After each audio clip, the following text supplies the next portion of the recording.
একজন পুরুষ যদি পরকিয়া করে তার শাস্তি কি? পুরুষ যদি পরকিয়া করে কিংবা নারী পরকিয়া করে শাস্তি একই।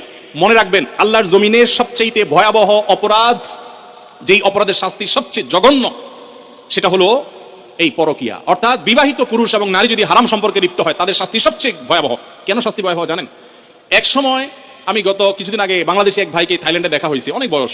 ওনাকে জিজ্ঞেস করলাম বাচ্চা কাচ্চা কয়জন? বললো যে 2 জন। তো বললাম এত কম বাচ্চা কাচ্চা, কোনো বিধিনিষেধ আছে নাকি? বলে না ভাই, এক সময় আমাদের এই দেশে থাইল্যান্ডের কথা বলছেন যে সন্তান বেশি নিলে সরকার পারমিট করতো না, 2টা বেশি পারমিশন দিত না। আর এখন সরকার উল্টা, বরং সন্তান বেশি নিলে আরো ভাতা দেয়।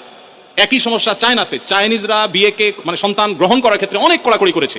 এখন বর্তমানে চাইনিজ সরকার পাগল পড়া হয়ে যাচ্ছে, কারণ জেনারেশন গ্যাপ তৈরি হচ্ছে, সন্তান কেউ নিচ্ছে না। ইতালিরও একই অবস্থা।